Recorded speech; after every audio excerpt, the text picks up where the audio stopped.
good afternoon, good evening. Thank you to everybody who has joined this second in a series of Dhamma sessions to mark the 30th anniversary of the International Buddhist Foundation. Today, to welcome us and to set us in the right direction, it's my honor to invite Venerable Walpola Kalyana Thero, who is the spiritual leader of the IBF. Venerable Sir, the floor is yours. Namo tassa bhagavato arahato samma sambuddhassa. Good afternoon, dear Dhamma brothers and sisters. I am more than grateful to stand here with you today and welcome you all to this Dhamma program on behalf of International Buddhist Foundation and the in charge of Geneva Buddhist Vihara, Bante Velayadara Samudaya Thero, and the chief incumbent of the Geneva Buddhist Vihara, Venerable Vimalratana Mahathero. Today, the Dhamma program will be conducted. The well-known, renowned Mahathero, the most venerable Panadure Chandaratana Thero, the deputy abbot of Nissarana, Vanaya, the Forest Meditation Center in Sri Lanka. Thank you, Venerable Sir, for your kind cooperation and assistance, sharing your wisdom with our devotees for the inner peace. And I kindly hand over the microphone to Dr. Daya Geneva, moderating the rest of the program. Thank you very much. Buddha Saranai. Thank you, sir. So again, a warm welcome to everybody. I see we've got quite a lot of people on the call. As you know, the theme of this Dhamma series is focusing on acquiring inner peace. And it's really acquiring peace through seeing things as they are. And we are focusing on using Buddhist concept of wisdom. And as you will remember last time, we focused quite a lot on the first Noble Truth. So today we look to go deeper into the second Noble Truth. As before, we will invite our main speaker to deliver his sermon. After that, I will help the moderation of questions. Please feel free to write your questions either in the chat or when the time comes, just to raise your hand and you can raise the question yourself. I wish you a very fruitful, mindful and useful session. So, without further ado, Venerable Panadure Chandaratana Thero, the floor is yours, sir. Yeah, thank you very much, dear Venerable Dhamma brothers, dear Venerable Sirs, and dear devotees. And we are now going to start the second session of this International Buddhist Foundation of Geneva Dhamma series, Dhamma sermon series. And first of all, we pay homage to the Buddha. Namo tassa bhagavato arahato samma sambuddhassa. Namo tassa bhagavato arahato samma sambuddhassa. Namo tassa bhagavato arahato samma sambuddhassa. Idam dukkha samudayang ariya saccang yayang tanha pono bhavika nandiraga sahagata tatta tatra abhinandini sayyati idam kama tanha bhava tanha vibhava tanha ati. Dear Venerable Sirs, dear Dhamma friends. So basically last time we discussed to some extent about the information on the what we call the first noble truth or the Dukkha Sacca, or we can literally translate it as the noble truth of suffering. And there we understood that there are three aspects to first noble truth: the kind of a statement, the theory part, and then there is a activity part or kind of a patipada that we need to go through, practically what we need to do. And then there is a realization or kind of a result that we need to go through. So this categorization is common to all the noble truths. where we come across kind of a theoretical statement, and that's a kind of information that Buddha is giving on each and every noble truth. And then actually we come across how we need to perform, how we need to practically act upon that particular noble truth. And then ultimately after we go through it, after we properly behaved on it, act on it, understood it, then what would be the ultimate result?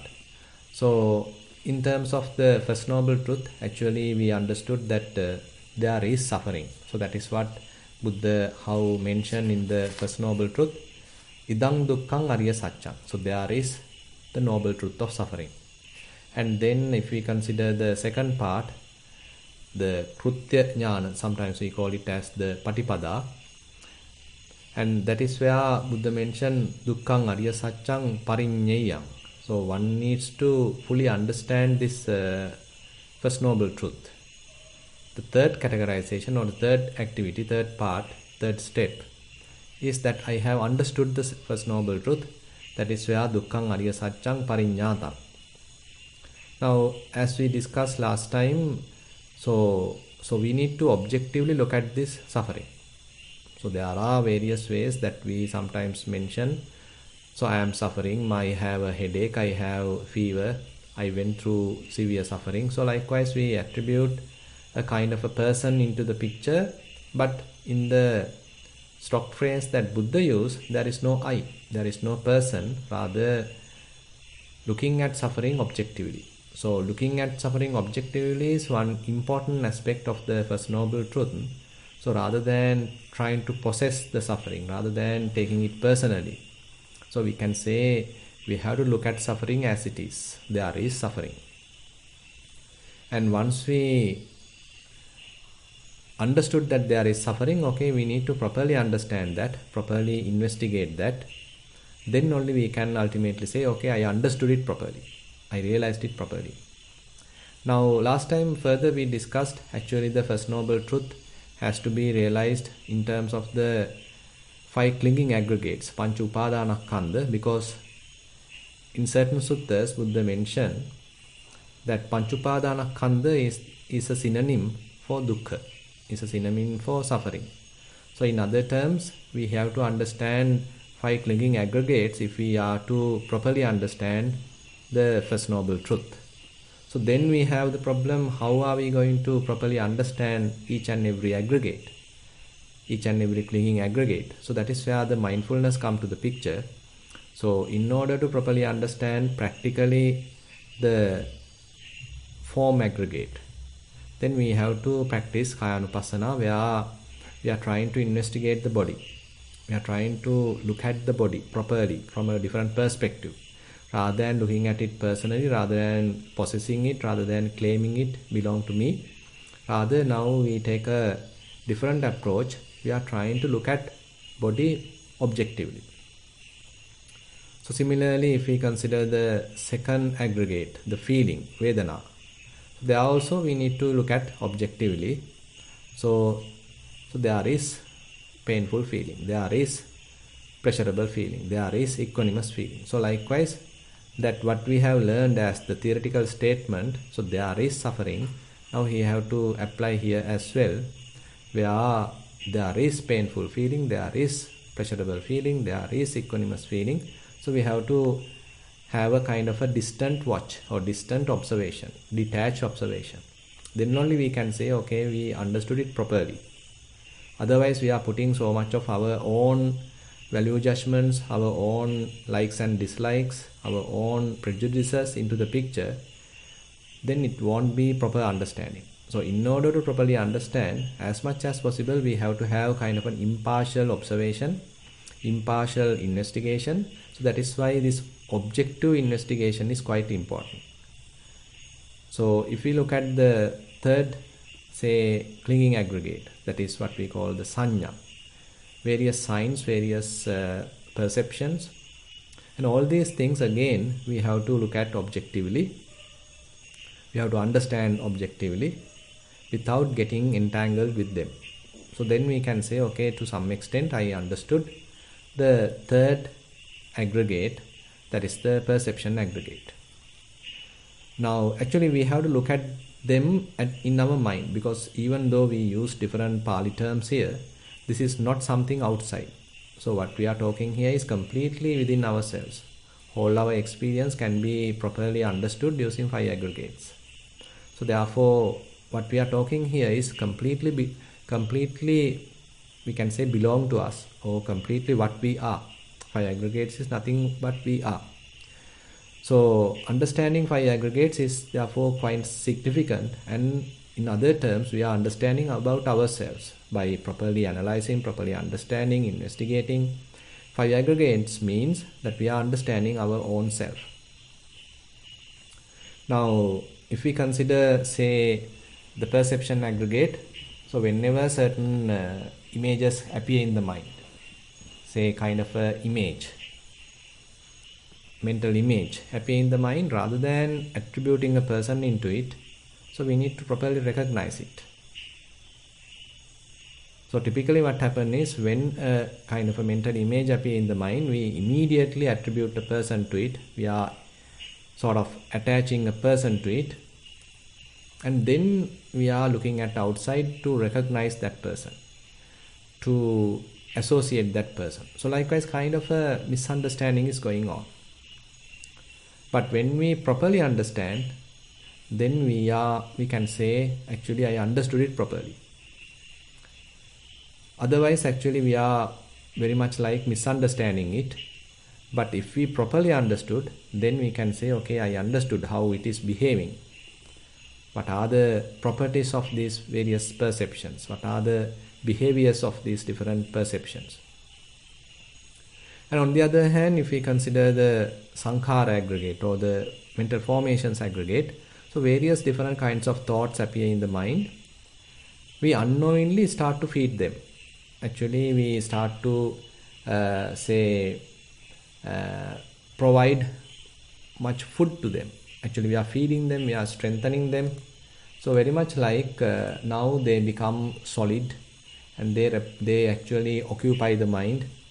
And again, then what happens is, ultimately we start thinking, and sometimes even overthinking, obsessive thinking, and even ultimately we can go on to conceptual proliferation. So now we are suffering in another way. But if we properly look at it, if we can see how we are weaving thoughts, how we are adding our own value judgments, how we do a lot of fabrications, then very much like now we are looking at it properly, understanding it properly. So this understanding is the most important part if we consider the First Noble Truth. And if we properly understand it, then we can say, oh, yes, I understood it. Similarly, we can say the fifth aggregate, that is the consciousness aggregate.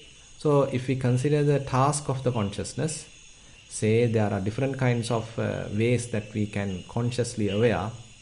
Whenever form comes to in line with our eye, we can be aware of it. Then we can recognize it, we can focus onto it. When a sound's available, probably we can select one particular sound, and then our mind or the consciousness get established on it. Then it's getting attached to it. Then it starts to grow on that. When there are various smells available, we probably like one of them, probably our mind get focused onto it, and again the consciousness will establish on it. So likewise, this establishment of the consciousness, the attachment of the consciousness, or coupling with another object, so these can be recognized through mindfulness practice when we are practicing, say, Chitta-anupassana and Dhamma-anupassana. So this kind of a skill is possible with a talented yogi. So you can see, so in order to do this kind of a practice, fair amount of clarity of mind is necessary. Otherwise, we can't properly recognize all these things within our mind. So that is why Buddha sometimes emphasizes, in order to continue our practice with respect to the mind and the phenomena, Dhamma, so we need to have fair amount of mindfulness, established mindfulness, as well as clear comprehension. Now if we come to the second noble truth, so the three statements or the three parts of the second noble truth is where pariyatti, or the what we call the statement, the theoretical part of the second noble truth is idang dukkhang ariya saccang. There is noble truth of cause of suffering. There is noble truth of cause of suffering. And then pariyatti, patipatti, the kind of an activity that how we need to operate on it, how we practically have to operate on it. So there Buddha give another statement, dukkhang ariya saccang, what we call the Samudaya Sacca, this in terms of the Dukkha Samudaya Sacca, Buddha mentioned actually the yayan tanha pono, this Dukkha Samudaya Ariya Saccam pahatabba. So it has to be abandoned. Now actually in terms of the idang Dukkha Samudayang Ariya Saccang, so actually Buddha give a further explanation there. So he further explains what it is, this Dukkha Samudaya, or what it is, this noble truth of cause of suffering. So there Buddha mentioned what I have taken as the topic of the Dhamma sermon, yayang tanha pono bhavika nandiraga sahagata tatra tatra abhinandini sayyati idang kama tanha bhava tanha vibhava tanha. Actually we can go further later on to this phrase. And if we come to the third part, so that is where the pativeda, so what once we practiced upon the second noble truth, what is the result? That is where Buddha mentioned idang dukkha samudayang ariya saccang pahinang. Now this it has already abandoned, because I have worked on it. As a practice I worked on it, and as a result of that now the craving has abandoned. Now let us go a little detail onto the statements and how are we going to practically work on it. Now if we consider the first statement, idang dukkha samudayang ariya saccang, now there Buddha mentioned, now there is noble truth of cause of suffering, and yayang tanha pono bhavika nandiraga sahagata tatra tatra abhinandini. Certain statements are there with respect to craving, and first statement is pono bhavika. It is causing re-arising or re-existence. And nandiraga sahagata, so it has kind of a delight, and not only delight, it has kind of a lust coupled with delight. It has a kind of an attachment coupled with delight. And then tatra tatra abhinandini, then and there it finds delight. Now these are interesting findings of the Buddha, that he has closely investigated this noble truth of cause of suffering, that is craving, and he understood, okay, there are certain very subtle characteristics if we consider the craving. And not only that, Buddha mentioned there are three categories of craving, three types of craving, that is kama tanha, bhava tanha and vibhava tanha. Let me first explain these three. Say kama tanha. Now this is something that we all understand. So when we consider our typical livelihood, we like to see beautiful sceneries, and we like to hear music, we like to smell beautiful or say fragrances. Now if we consider our tongue, using the tongue we like to have delicious food, various delicacies, and with the body we like to have pleasant sensations. Now all these, what we call the five chords of sense pleasures, is something that we all like to acquire. We all like to want to satisfy our senses, gratify our senses using this kind of external forms, and then the say sights, sounds, smells, tastes, and the tangibles. Now this is something, it's not only even common to human beings, even animals, even the celestial beings. So we all have this kama tanha, kind of a desire for sense pleasures.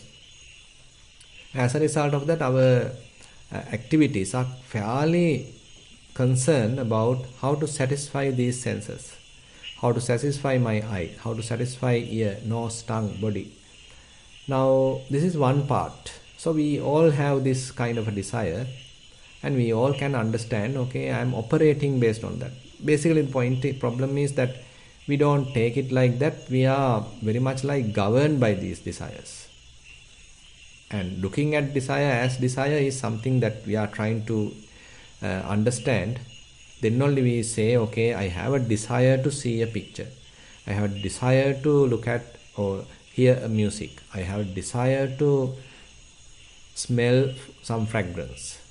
I have a desire to experience some sensation. So likewise, now we are a little bit closely analyzing this desire. But otherwise, actually what happened is this desire is taking ourselves into kind of a slavery. So we are simply operating based on that desire. So even for us to understand desire, we need to have some amount of mindfulness, some amount of clarity of mind. Otherwise, we simply become victimized to these desires. We are driven by desires. So that is why Buddha sometimes mention desire is very much like our companion.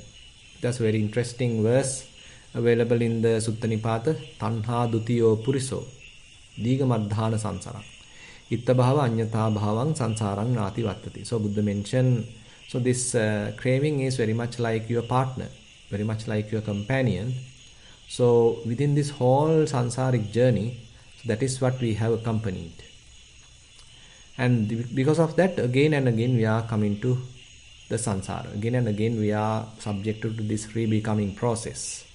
So we can say tanha, craving, is very much our partner, very much our companion, and with that we are operating.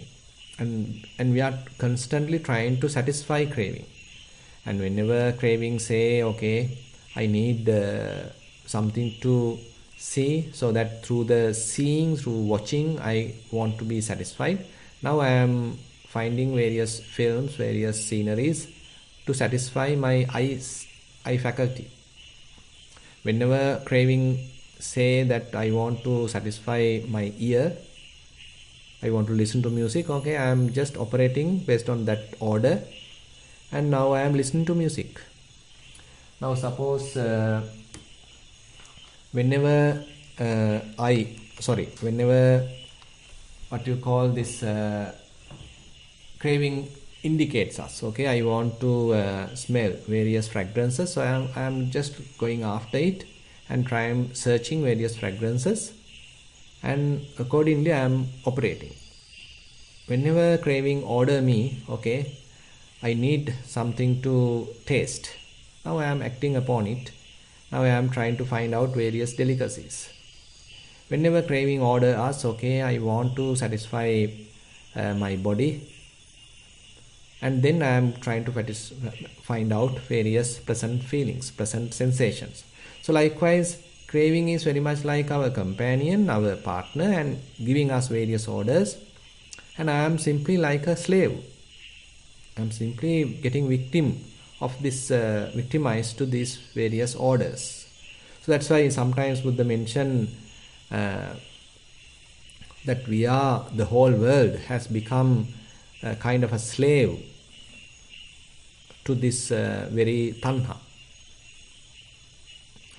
But on the other hand, now we can consider, say, what we call this kama tanha as another aspect. So that is where we not only these five sense pleasures, but there are certain other status, say social status and family status, etc. I mean, those are again there, and we all sometimes aspire to have them. We have various ambitions to have them, and we are operating according to them. And we are driven by various different kinds of craving. Now if we come to the second part, that is the bhava tanha. Now this is very subtle, actually in our mind, we are constantly looking after or looking forward to a next moment. We are never being satisfied in the present moment. Rather, constantly we are driven by a next moment. I want to become a doctor. I want to become an engineer. I want to become successful. I want to become the president. I want to become a minister. I want to become, say, rich. I want to become the leader. I want to become a father. Whatever it is. So different kinds of motivations are there. So now we are driven by these different motivations. Now if we look at closely, so these different motivations, different ambitions, underneath these different motivations and ambitions, what is available is nothing but bhava tanha. We have a kind of a desire to become. We have a kind of a desire to be someone. And so this is very much like operating constantly within our mind, and it's very subtle, and it's very much like a donkey is given with a carrot, and it is simply chasing it. And we too are like that, and various desires are there. I want to accomplish it, I want to have it, now I am going after them. So these various different kinds of desires are operating within the mind, and I want to become that, I want that, I want to become this and that. So this becoming process, desire to become, is something available in the mind, so that we can say very subtle, and desire to become, what we call as the bhava tanha. And on the opposite is the vibhava tanha, where I want to get rid of. Now assume that I am suffering. I want to get rid of this suffering. Now Sri Lanka is going through some economic crisis. I want to get rid of it. I am waiting long queue. I want to get rid of it. Now I am hating the present situation. Now the previous one is I want to become, which is very desirable. But here I am hating the present moment, present experience. I want to get out of it, get rid of it. This is another desire. Now they three are actually closely related. Now Buddha actually, for our easy understanding, he properly analyzed it and given different varieties. Actually they are very closely related. Now say for example, you want to become rich. Now this is a desire driven. This is the desire operating in the mind. So that desire, I want to become a rich person. So that's a becoming process that I am constantly going after, implementing. And in order to do that, probably I am satisfying my senses. I am going through various pleasurable feelings. I am going after various sights, sounds, smells, tastes, etc. So how we are implementing this desire to become may have close association with the kama tanha as well. And whenever on the way, assume that we come through some difficult situation, now I have to get rid of it. So likewise, these three different kinds of desires are fairly interrelated, and again very subtle. But most prominent one, most easy to understand one, is the kama tanha. But underneath, very subtle desires are available, that is the bhava tanha and the vibhava tanha. Now, interestingly, that another three terms that I have mentioned, that Buddha explained, that tanha has three more properties, what we call pono bhavika, nandiraga sahagata, and tatra tatrabhinandini. But these terms indicates, further give us light onto the certain properties of tanha, what we call, say, pono bhavika. Now typically we think, okay, that is the one causing the rebirth. So that is actually a very, say, large scale thing. But here, if we consider even from one incident to another incident, so we are actually reborn. Say for example, today morning you are operating as one action. You are doing certain activity, and then you are jump into another activity. You are going through another incident, and then you are going through another incident. So likewise, from incident to incident, from one activity to another activity, so very much like we are reborn to it. And not only that, these different activities we are very much like gluing together, we are adding together, combining together. So that is also there. And that is how we consider, okay, I was available, or I did that on yesterday, I did it in the morning, the afternoon I did that, in the evening I did that. So likewise, so we can combine all these different activities, or we can combine various incidents that we went through. So these are another attributes of tanha, where different activities that we went through or we experience are properly connected together, kind of a chain. And further, each and every activity, while we are going through that, we are getting kind of a attachment, and we have some sort of a delight. So that is why we are enjoying it. And then and there we are satisfying ourselves. Tatra tatra binandini. Then and there we are satisfying ourselves. Let me explain that using a kind of a simile. Suppose that you are watching a movie. So as you know, movie can't immediately show all the pictures, all the different incidents in one shot. So what they do is one incident after another incident. That incident after another incident. So likewise, it's a series of incidents that they are projected onto the screen.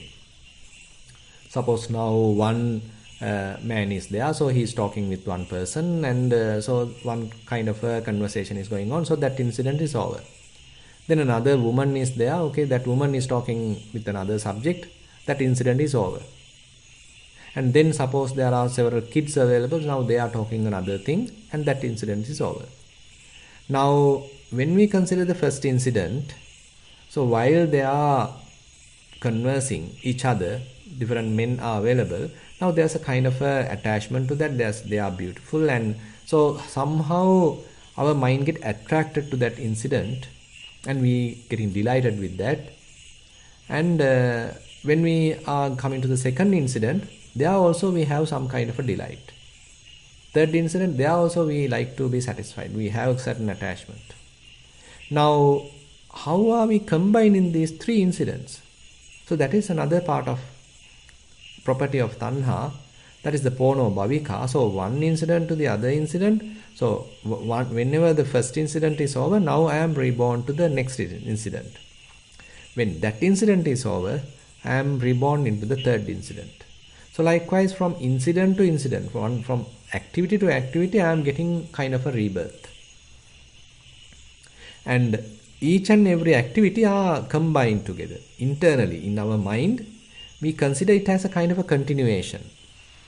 We can't look at them discretely. Rather, because of craving, I am gluing one incident to the other incident, and that to another incident. So likewise, I have a series of incidents combined together like a chain.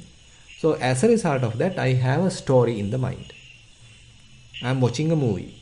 So now I know exactly what is really going on. I am enjoying it. I can remember what has happened previously. And each and every incident is properly connected.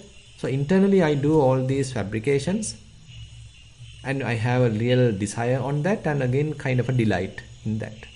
So likewise you can see, now I have explained as a simile, but in our real life also the same thing happens. So we are actually going through series of incidents, series of activities throughout the day, and each and every activity we are enjoying, getting delighted, we are attached to it, or we may be even hating it, we want to get rid of it. These are different forms of tanha, different forms of craving. Whenever we are going through a certain activity, so we are putting all these different forms of craving onto it, and as a result of that, we are enjoying it, getting delighted on it. And now assume that we are going to the next incident. Now reborn into that incident. So likewise, now in our whole life, so different series of incidents are there because of craving, Actually, we are reborn to each and every incident, and again we are combining all the incidents, so we feel that I am continuing. So you get a kind of a feeling, I am living, I am continuing. I have lived, say, 50 years, I have lived 60 years. So likewise, I get the feeling of existence. Now, during our death also the same thing continues. So I am not fully satisfied in the present moment. I am sort of frustrated. Maybe I want to have more in the next moment. So I am further desiring. So as a result of that, I am now getting another life. Because I am not completely free from desires. I am still with many desires. Accordingly, I am getting another life. Again, I have more desires. I am feeding more desires. So it's very much like a cycle now we are going through. And there also we can say kind of a pono bhavika. Mean that from life to life now I am reborn. But if we consider the more subtle level, from incident to incident I am reborn. From activity to activity I am reborn. Each and every activity I am kind of becoming. When I am going through one activity, maybe I am not satisfied with that. Now I am looking forward another activity. I have an ambition, I have an anticipation towards another activity. So likewise, this operation of tanha, craving, is very subtle, available in the mind. Now, another interesting point I like to highlight here, in certain other suttas, Buddha mentioned Dukkha Samudaya differently. Say, for example, in the Anguttara Nikaya, there is an interesting sutta called Tithayatana Sutta. So there Buddha mentioned Katamancha bhikkave dukkha samudayo ariya sacca. Avijja pacca sankhara. Sankhara pacca vijnana. Vijnana pacca nama rupa. Nama rupa pacca salayatana. Salayatana pacca passu. Passa pacca vedana. Vedana pacca tanha. Tanha pacca upadana. Upadana pacca bahu. Bahu pacca jati. Jati pacca jara marana. Soka parideva dukkha zomana supayasa sambhavanti. Eva metasa kevalasa dukkha kandasa samudayo hoti. Idang uccati bhikkave dukkha samudayo ariya sacca. Now we have a different explanation, different definition about the cause of suffering. So Buddha gave there very much like the Paticcasamuppada as the cause of suffering.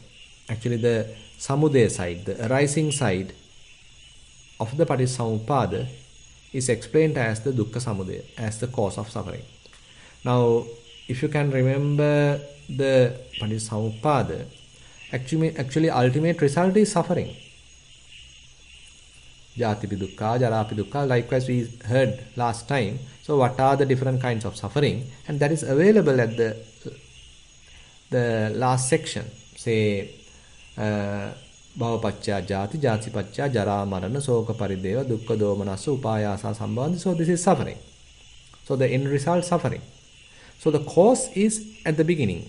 Beginning part we can say, okay, because of ignorance, different formations are there, so the continuous fabrications are there.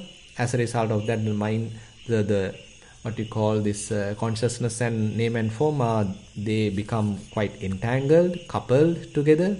They are operating now closely. Consciousness is well established, and as a result of that, now you are dealing with the six sense bases, and using which now contact happens, and as a result of that various feelings happen. And if these feelings are pleasurable, immediately I am having craving. So now craving may improve, and now I am grasping. So I am now grasping and born into a different state, jati. And on the other hand, if I am sort of unhappy about the present state, okay, I want to get rid of it. Again, kind of a desire, and I am looking forward a different experience rather than the present experience. I want different experience, so I am imagining it. So I am looking forward it. I have a craving onto it. Now maybe even though I don't have it right now, practically not available, but I can have kind of an imaginary state. So likewise, you can see the operation of craving is very subtle. And in certain suttas, Buddha mentioned the cause of suffering as the Paticcasamuppada. And interestingly, actually, we can see whenever we go through pleasurable feelings, we have kind of a desire. So this desire has to be recognized. Now, just understanding different theoretical aspects of the craving is not enough. Now, first of all, we need to have that theoretical understanding, true. But later, within our mind, we have to watch how these desires arise. And whenever there is a desire, we have to admit it. Okay, there is kind of a craving. There is kind of a greed. There is kind of a desire. So I have to humbly accept it. I have to humbly acknowledge it. I have to notice it. Say, for example, you are eating, say, very delicious food. So whenever you tasted it, okay, kind of a pleasurable feeling arises. As a result of that, now I have a kind of a greed. Okay, I want to have more. So that very greed we need to notice within our mind. So you can see, so therefore understanding of this craving is not that something that we can do in the future. Rather, at this very moment, I have to be vigilant. In case some sort of a craving, some sort of a desire arises in the mind, I have to recognize it. I have to notice it. The available mindfulness has to show it. So interestingly, there are certain suttas, Buddha encourage this present moment awareness with respect to various desires. Say, for example, in the Patama Sandittika Sutta, available in the Anguttara Nikaya. So Buddha mentioned to one venerable called Sivaka, Santangva ajjattang lobhang attime ajjattang loboti pajanasi. Asantangva ajjattang lobhang nattime ajjattang loboti pajanasi. Evam kho Sivaka sandittiko dhammo hoti. Now Buddha encourage, whenever there is desire available in the mind, so you need to notice it. At that very moment. At that very moment you need to notice it. Okay, there is a desire. There is greed. And if there is no greed, okay, again you can notice, okay, now mind is free from craving, free from any desire. Actually, if you can remember the Dhammanupassana section, now the first part of Dhammanupassana is what we call the Nissarana, hindrances. So there are about the 5 hindrances. Buddha give kind of a practice. So whenever sensual desire, kama chanda, is available, so he has to notice it. Okay, there is sensual desire available, present. Santangva ajjattang kamachandang attime ajjattang kamachandoti pajanati.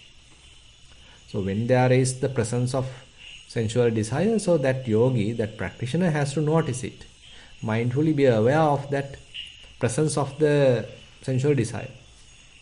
On the other hand, if there is no sensual craving, desire, so again he can notice, okay, the mind is free from any sensual desire. Asantangva ajjattang kamachandang nattime ajjattang kamachandoti pajanati. So likewise, it is very immediate, quite electric. It is not something that you are doing in the future, rather at this very moment you have to be properly mindful. Mindfully you have to be aware, okay, whenever the presence of a desire, okay, you need to notice, okay, there is desire. Now that is where if we can connect that Buddha's statement, idam dukkhang samudayang arya saccang. Now there is desire. So you see that, so the practitioner has to look at it objectively. There is desire. Now what are we going to do onto that? Dukkha samudayang arya saccang pahatabbang. Now we need to abandon it. So rather than promoting that desire, rather than acting upon that desire, rather than being a slave to that desire, what we need to properly do is to abandon that desire. Let it go. So then we can say, okay, that desire has gone. It has faded away. It has ceased. Now the mind is free from that particular desire. Then we can say, safely say, okay, that has abandoned. Dukkha samudayan arya saccam pahinam.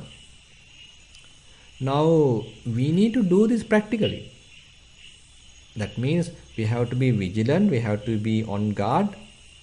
We have to be aware of various desires whenever they are available, whenever they are present. And once we notice them, rather than feeding them or rather than acting upon them, okay, and you can actually decide.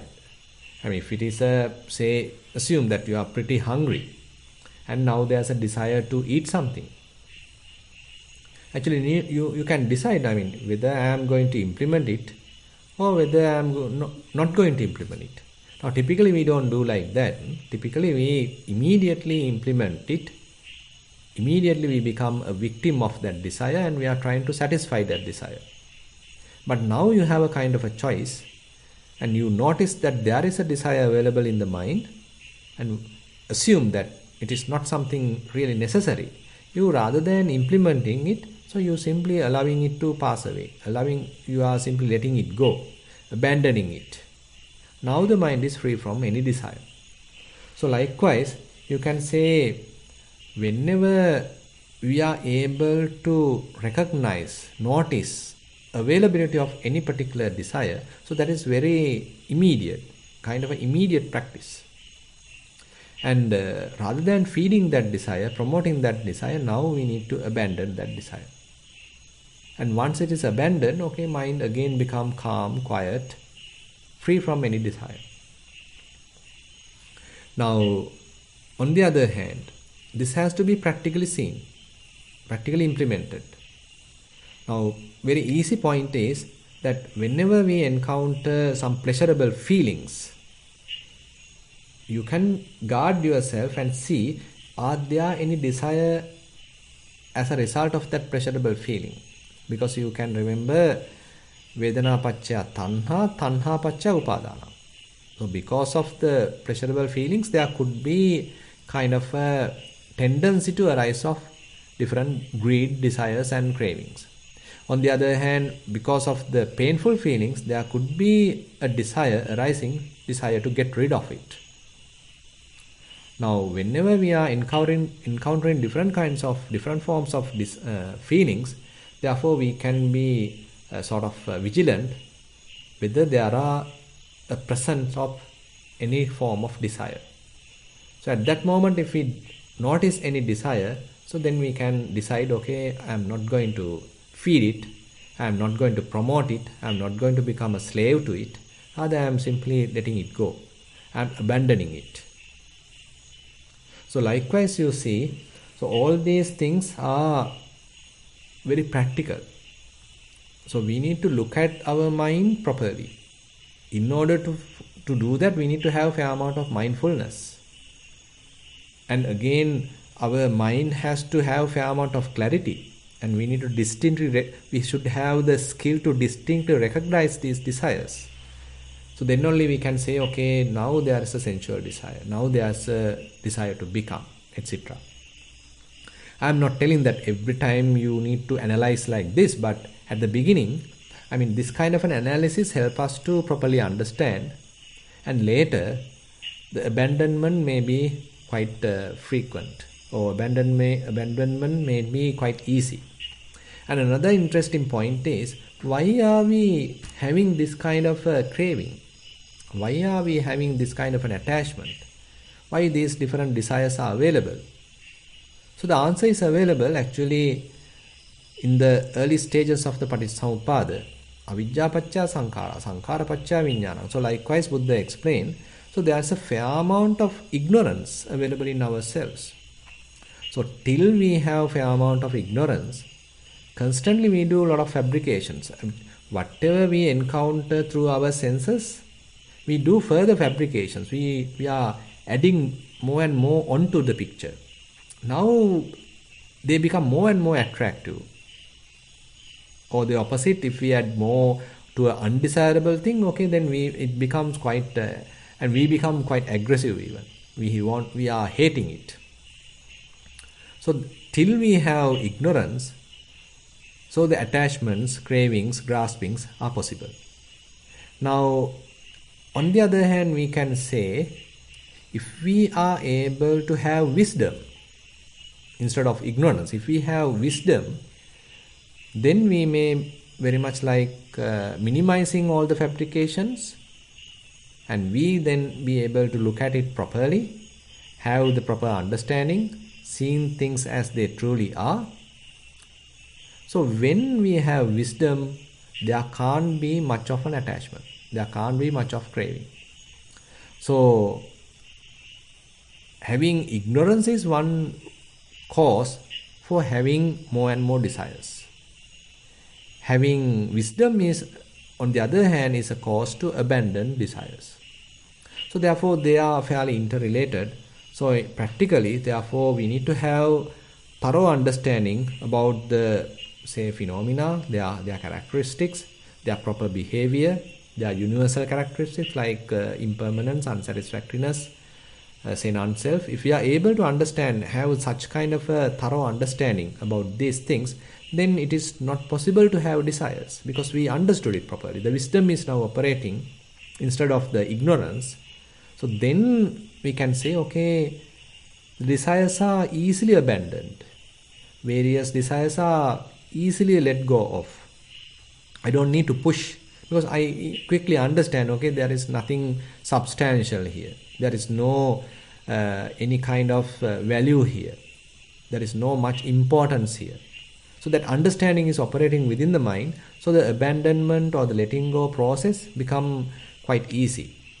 So therefore, having wisdom is the way, having proper understanding is the way, in one sense, that to remove ignorance, and so that we are breaking that Parissamuppada cycle. And actually we can discuss that further on the next session, where we have to discuss on the Nirodha Satya. And I hope this information would be enough to have a good discussion. Now I like to open the session for discussion.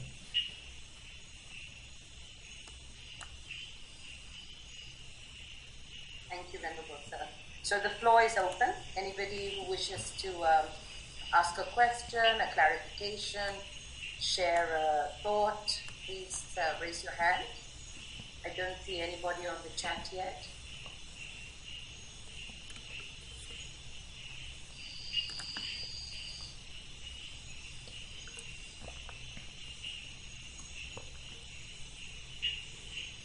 So Venerable Sir, while people take time to warm up, maybe I start with yeah. Yes, actually, so I try to be a good student in it. Yeah. So, when we have been talking about meditation and mindfulness and so on, we focus a lot on Kaya Anupassana, right? Mm-hmm. But today you're really talking about Vedana Anupassana, Dhamma Anupassana as means to see what is happening in our mind mm-hmm. as we interact with name and form. And you made the point about that. Can you talk a little bit more about that? Because I think in our practice we tend to do breathing meditation. Mm-hmm. But really to reflect on this, we need to do Vedana Anupassana and Dhamma Anupassana as well. Is that correct, sir? Yeah, actually, recognizing our desires, recognizing various thoughts available in the mind is part of Chittanupassana and Dhammanupassana. So actually,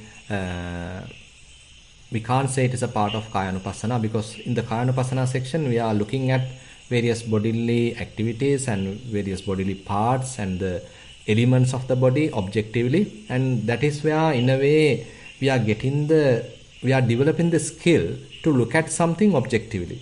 Now, looking at various mental phenomena objectively is not easy, because they are quite tempting, quite attractive, and very subtle, and easily we can get caught to them. So whenever we are trying to look at the mind to catch various desires, sometimes that very desire make ourselves a kind of a slave to it. So we are then become driven by that desire. Actually, we try to understand the desire, but ultimately we become driven by that desire. So to avoid that risk, first of all, we can use Kayanupassana or Vedananupassana, so that we are getting proper training to look at something objectively. So with this mindfulness practice, Satipatthana practice, so we are developing that skill. Now say, for example, so you mentioned about the breathing meditation. Now say when you are looking at in-breath, when you are looking at out-breath, you are not trying to manipulate it. So you simply allow the body to do it naturally. As much as possible, you allow the body to do it naturally. So it's very much like kind of a passive observation. Say you do kind of a distant observation. You allow the body to naturally breathe, and you are kind of an outsider. You are watching that very breathing process. So then it is very much like kind of objectively you are looking at it. It is not that I am breathing, I want to breathe quickly, I want to breathe forcefully. So that is wrong. Rather, you allow breathing to happen naturally as much as possible, and you are not interfering with it, and now you have a kind of a distant observation. Now similar process is available in the Vedananupassana. So there are also different types of feelings are available. Suppose typically assume that there is a pleasurable feeling. So immediate reaction is I want to have it. I want to have more and more pleasures. So that's kind of a desire may arise in ourselves. And if on the other hand, if there are say painful feelings, I want to get rid of it. Now I am in a way kind of trying to jump out of it. But looking at it objectively means, okay, I can keep it as it is. Okay, there is pleasurable feeling. It is nothing but a pleasurable feeling. There is a painful feeling. It is just a painful feeling. So I am keeping it as it is and doing kind of a distant observation. Now this is kind of a decoupling of my experience with the observation. Now that very skill, now we can apply to the mind. Okay, there is a desire.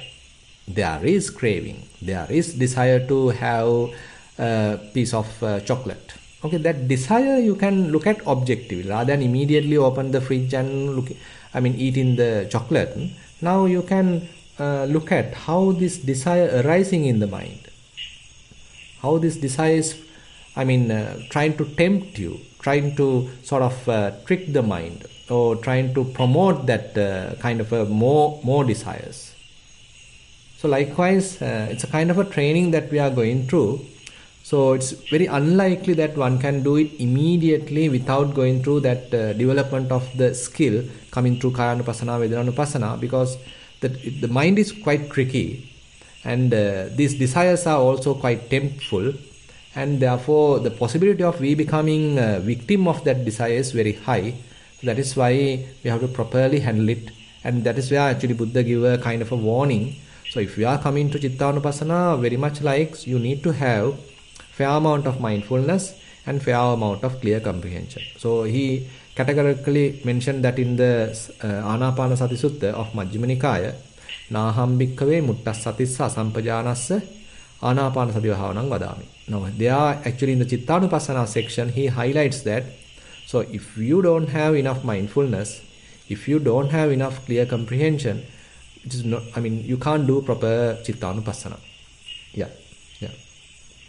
Thank you. So in a way, you're directing us to different kinds of training, but they are stepwise. It's really important to do the first step first. So that observation, and objective, passive, but objective observation. Observation that it is not my, but it is there. And then, of course, then noticing the pleasantness, the unpleasantness, and the conflict. Thank you. That's very useful to have. So we have 51 people online. I really think somebody has a comment or a question. Udaya, go ahead. Udaya, please unmute and speak. Is it Champa or Udaya? I can see somebody called Udaya with their hand up. Yeah, this is Champa. Can you hear me? Yes, we can. Go ahead, Champa. Thank you very much, Bhante. When you started the sermon, you said about the cause of suffering is craving, and you said three characteristics. First one was re-arising, and the second one lust with delight, and the third one, of course, I would like to ask if you can repeat it. And my second question is about the three aspects of the tanha, kama, bhava, and vibhava tanha. And there, the kama tanha is satisfying six senses, and third tanha, you said it is looking forward to the next moment kind of thinking pattern, and the third one to get rid of thinking pattern or something. But these two, bhava and vibhava, maybe it's because of the subtleness of that, though we think, though we separate it like that, all these three is coming together as satisfying six senses, I guess. If you can, so please explain. Yeah, actually your understanding is fairly correct. So you understood what I have explained. So Buddha mentioned yayang tanha pono bhavika. So it has the property of kind of a re-becoming. So you are able to, from one incident to another incident, you are able to reborn. So this is the tanha which is causing that. And not only that, then Buddha mentioned nandiraga sahagata. So while you are experiencing the present incident, present moment, or whatever the activity, so you have some sort of a delight. You have a kind of an attachment to it. And you have kind of a lustful involvement in it. So that is how the delight is arisen. So therefore we don't want to get out of it. So rather we get hooked up with it. So we are entangled with it because of this delight. And the third part is actually called the tatra tatra abhinandini. So there you are quite satisfied. Now you are happy. So then and there, each and every incident, so you are searching for happiness, seeking for happiness, seeking for pleasures.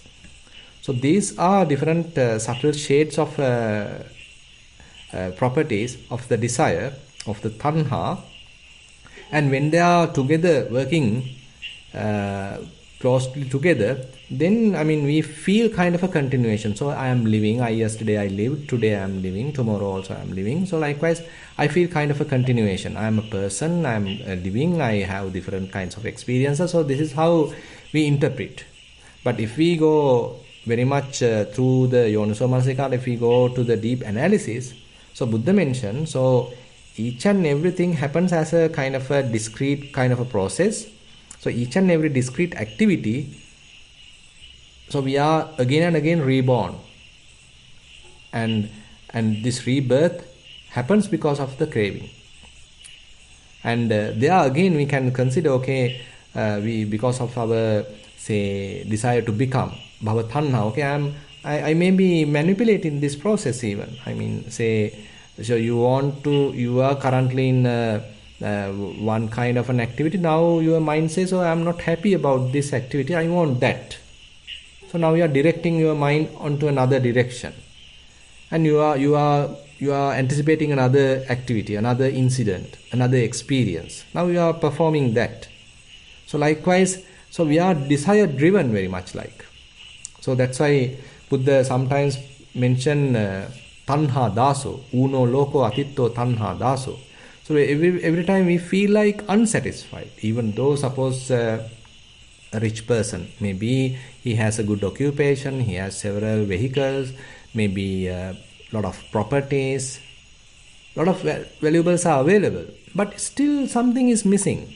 Internally we feel like something is missing.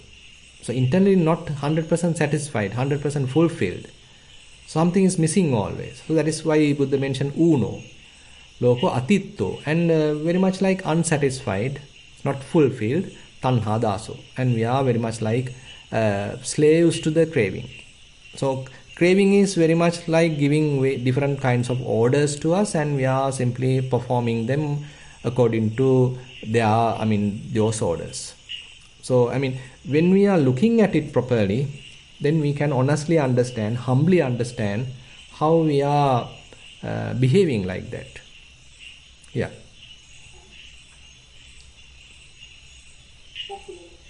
Yeah. Anyone else? Please speak up. It's such a opportunity. Can I ask a question, please? Go ahead, Iranti. Yeah. What I can't understand is when do we do the Vedananupassana, Chittanupasana, and Dhammanupassana? in reference to Udevaya. This is Udevaya is a very, very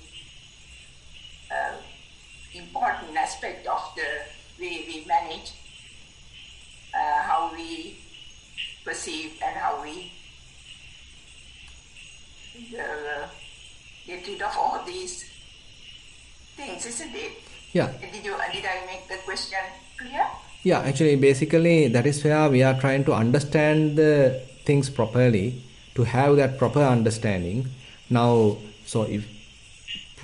basically, we don't do any kind of investigation. So that is why we getting attached to things. We are desiring things.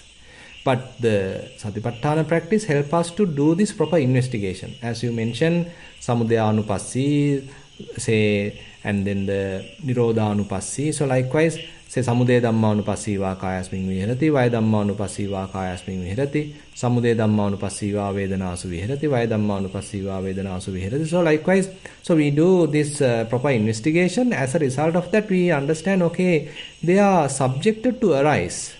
And not only that, they are subjected to passing away. Now, they are not constant, they are not permanent. Rather, they are constantly arising and passing away. So, this is a kind of a deep understanding.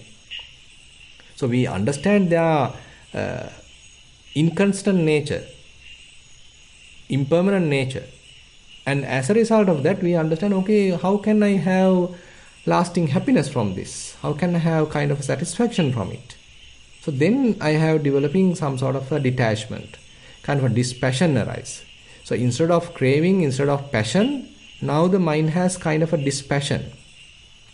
Now you can see, so more we thoroughly understand these things, okay, the instead of passion, instead of craving, instead of desires, so what is have in the mind is the dispassion. So that is why the proper understanding of things is quite important. And when that understanding is available, so the desires are easy to abandon and they may easily let go of. So your understanding is not, your understanding is correct.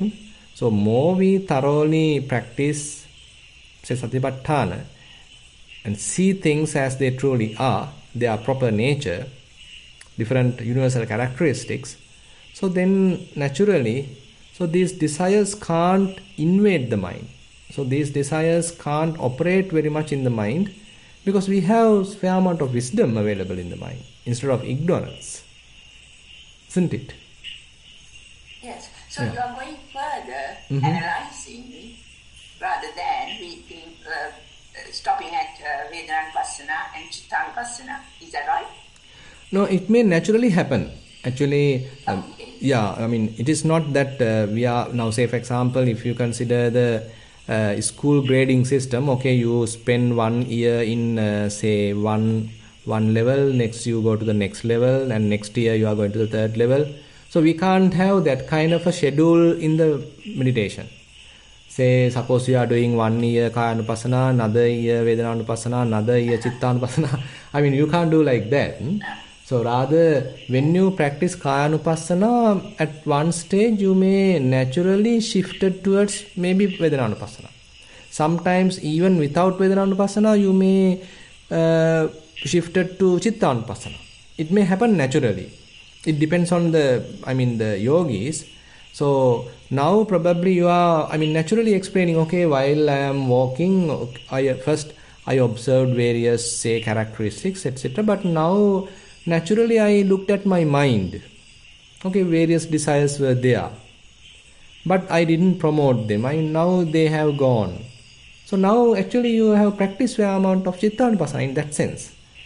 Because the Kayanupassana has prepared the mind, developed that necessary skills, and now naturally, okay, you have even washed the mind. So therefore, now these practices are, in one sense, they are helping another practice. Now Kayanupassana helps Vedananupassana, it helps Chittanupassana.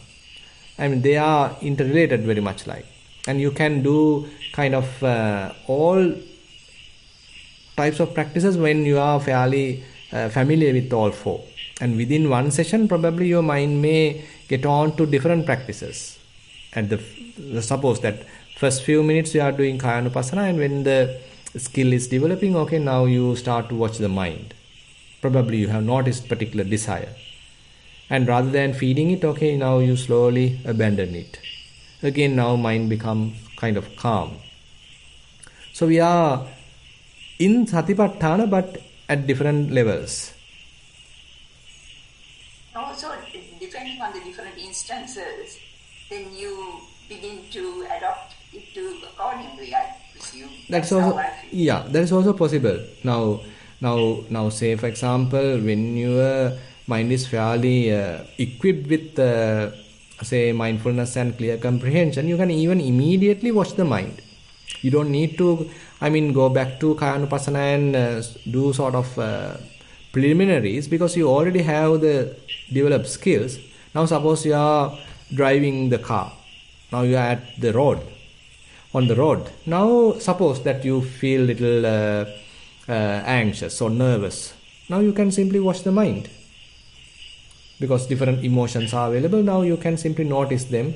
You can watch the mind. You can do the practice. So therefore, more and more one has the familiarity, more and more the skills are available. You can quickly, as you have mentioned, according to the circumstance, you can select what is the proper practice that you need to do. Thank you. Yeah.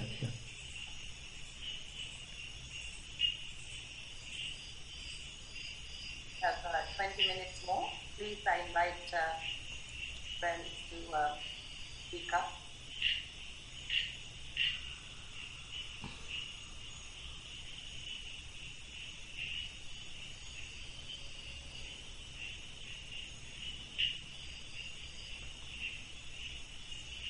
So Venerable Sir, I was, as you were speaking just now, I was thinking, this Bhavatanha, Vibhavatanha, in a way we are also engaging in that when we set an intention to pursue a spiritual path. Because in a way we want to become more disciplined, more mindful. So in a way it's the same thing, but the intention and the end goal is different. Yes, very interesting. Correct? Yeah, very interesting question. Actually, so, in order to remove desire, we have to have a desire. Now we have a desire to extinct desire or to completely cease desire. So that is very interestingly discussed in the Dhamma. So there is one sutta where Venerable Ananda mentioned to one of the bhikkhunis, one of the nuns. So there he mentioned tanhang nissaya tanha pahatabbo. By means of craving, you are abandoning craving. Now, now at the beginning you have kind of a motivation. Okay, I want to be free from this samsara. I want to become a sotapanna. Now these are the kind of motivations that we are, why we may be even practicing Dhamma. We are coming to Dhamma and we may be developing meditation. And so that motivation helps, it's true. But later as we are developing, so development in the sense, assume that now you are investigating various phenomena, now you are investigating the form aggregate, feelings, perceptions, etc., etc. Now a fair amount of understanding is developing because of this investigation. And later on, say you may come to a realization, okay, now you are watching the mind, and you realize, okay, when there is kind of a grasping available, I feel little tensed. I feel little stressed. So I feel little burdened. So because the mind has attached to something, mind has kind of grasped something. So how can I free the mind from these graspings? Because we don't want to suffer, no? So mind has gone through some sort of a grasping, and I can feel it, I can notice it because of the developed mindfulness. So let me free the mind from this grasping. Now you are coming to a situation, okay, now you are, rather than grasping, now you are abandoning grasping. You are trying to prevent grasping. And actually before grasping, what we have is the tanha, the desire. Because of when we have kind of a desire, now I am having kind of a becoming, and now I have grasped something. Now I have born to it. Now, if I look back, okay, there may be subtle craving available in the mind. That's why grasping has happened. So let me notice this, even the subtle craving available in the mind. How mind has led to this kind of a grasping. Now, you can see, when mind has become fairly refined, so the clarity of mind has fairly improved, not only the gross level of grasping that you can understand, even the subtle level of grasping, even the subtle levels of desires, probably you can notice. So therefore, now it's a kind of a gradual process that very desire that you had, okay, I want to become a Sotapanna. Say, I want to practice mindfulness. So I want to attain jhana. Now these are kind of motivations we may have. And probably later you may probably understand, okay, now this very desire itself is a kind of a burden to the mind. It feels like heavy. How about just keeping the mind quiet, free from this desire, but I am doing what I need to do. So then your mind is free from any desire. Okay, I don't want to attain jhana, but I am doing the necessary activities or necessary skills I am developing to attain the jhana. So then naturally probably you may attain jhana. Now it's a very interesting thing. Now suppose you are developing fair amount of concentration, and if there are very kind of a huge desires available in the mind, it may not grow to the next level. So that very attachment or that very strong desire itself become kind of a hindrance to the further development. Now you understood that, okay, let me quiet the mind, let me calm down the mind, let me have a kind of a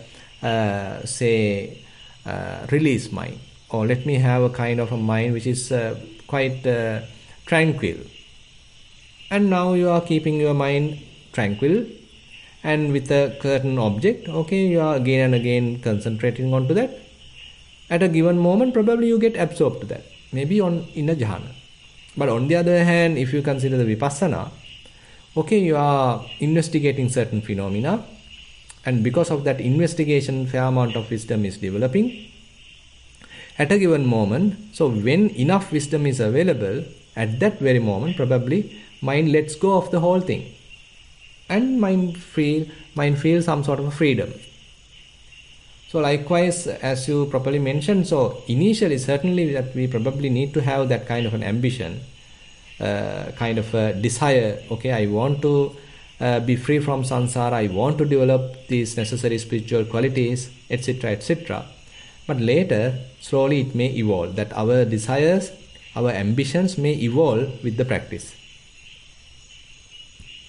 That's really useful because we see all of this, everything as bad, but actually that could be the initial energy to enter a path. Exactly. And in English we also say it's the difference between connection and attachment. So you're broadly going in that direction, but you're not holding on tight to it. So we often say to people, when you relax, you have the results you want. Yeah. And the other interesting point is that Buddha give a explanation that tanhakkaya is nothing but nibbana. So if one is completely able to remove or eradicate all the craving, there is nothing further to do to attain nibbana. He is already in the nibbana. Yeah. It's the start, it's the base, it's the path, and it is actually the end as well. Ultimately the result, yes. Ultimately the result as well. Yeah. Yes. Really, really useful for me. Thank you so much. Anybody else? I also see you can also just give some feedback to say what was most useful in this sermon for you. And it would be good for our venerable speaker to hear from you as well. What did you find useful? Did you learn anything new today? I certainly, it helped me to shift things in my mind, so I'm grateful. And I see we have Bante Sobita as well. If you would like to say anything, please, we have a few more minutes. Take the floor.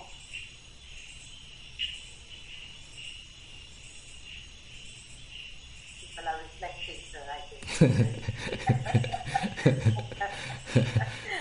They don't have any desires to talk. No desire not to talk.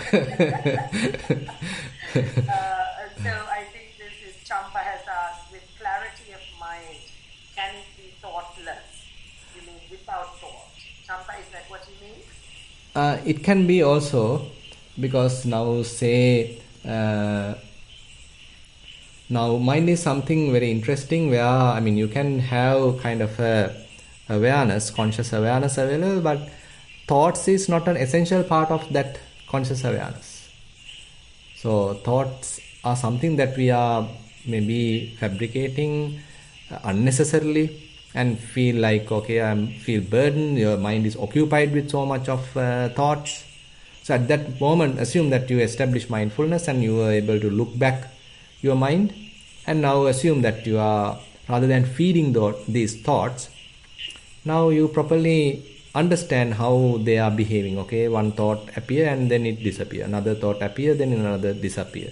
So likewise, when you are objectively looking at these different thoughts, now you are not giving any value to these thoughts, and then slowly they start to fade away. And there could be gaps between thoughts. Probably you may even notice that. And that means that these thoughts are now not many thoughts, only seldom that thoughts are happening. And ultimately there may be complete absence of thoughts is also possible. Okay, so this, the five thinking aggregate, Rupa is there. We have Vedana, but it's how we construct Sanya, Sankara, that really gets us into this tangle.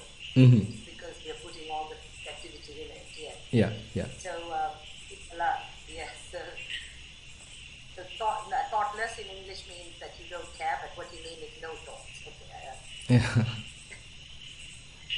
But no thought doesn't mean that you are unconscious. You are fully conscious. Okay. Fully conscious. You're not yeah. creating thoughts. Yeah. Bhante, to add to that question, can the mind be thoughtless and vacuum? Because can mind be without thoughts? Certainly it can.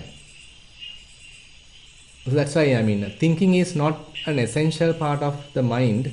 It's a kind of a skill available in the mind, but you can have a mind free from thinking. Now say for example, if you consider the samatha meditation, say if you consider the first jhana, so there is a certain amount of vitakka vichara available. So again and again your mind being applied to a particular object. And when you are reaching the second jhana, so you abandon even this applied thought and the sustained thought. In other terms, what it means is your mind is firm on a particular selected object, on a particular focused object. Now no more thoughts. You can't have thoughts at this level because all the applied mind and the sustained mind is abandoned, vitakka vichara abandoned. So the mind is fairly fixed onto one object.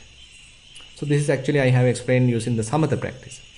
But on the other hand, if you consider the vipassana practice, as I explained just now, say more you observe different thoughts appear in the mind, and suppose that you are able to look at them objectively and you understood, okay, these are not quite useful, I don't need to operate on this, and you are able to distinctly notice one thought after another thought, and one is coming and again it is going, another one is coming, again it is going, another one is coming, again it is going.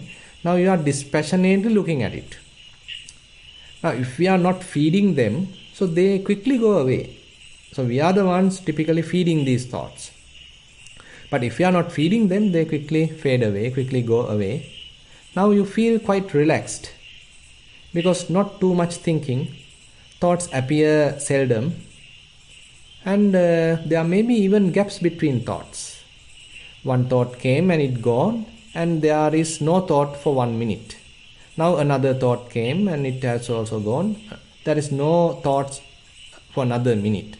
So that indicates the frequency of thoughts are becoming less and less. And there may be another situation, okay, for a considerable period of time there are no thoughts at all. So likewise, when one is developing Chittanupassana, Dhammanupassana, you may encounter a situation where conscious awareness is available but thoughts are not present. Thank you very much. We're coming to the end of the 90 minutes. I would like to invite Venerable Thero to give the vote of thanks. I would like to remind everybody the next session is on the 28th of August. I really hope everybody can join.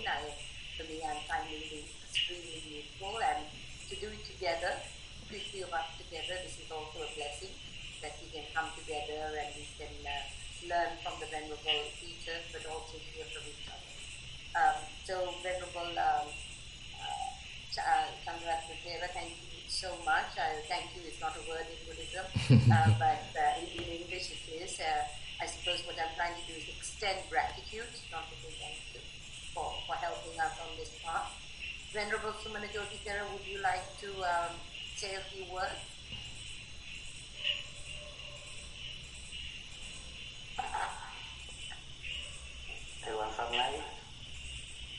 Most Venerable Mahasangha and all devotees who participated to the program. Actually, first of all, I want to pay my gratitude to our Venerable Bhante, Panadure Chandaratana Thero, as well as I would like to pay my gratitude to all devotees who participated today, especially our Nayaka Thero, Nayaka Thero. This is our second Dhamma sermon, so I think we concluded well today's program. As mentioned, Dr. Gaya, we have our third session on 28th of August. In the meantime, I would like to invite our third Dhamma session as well. So I would like to pay my gratitude also Dr. Gaya Damhevage, who well moderated this session, as well as Dr. Samantha Karunajiva and Samit Bulatjama are honored for the technical support.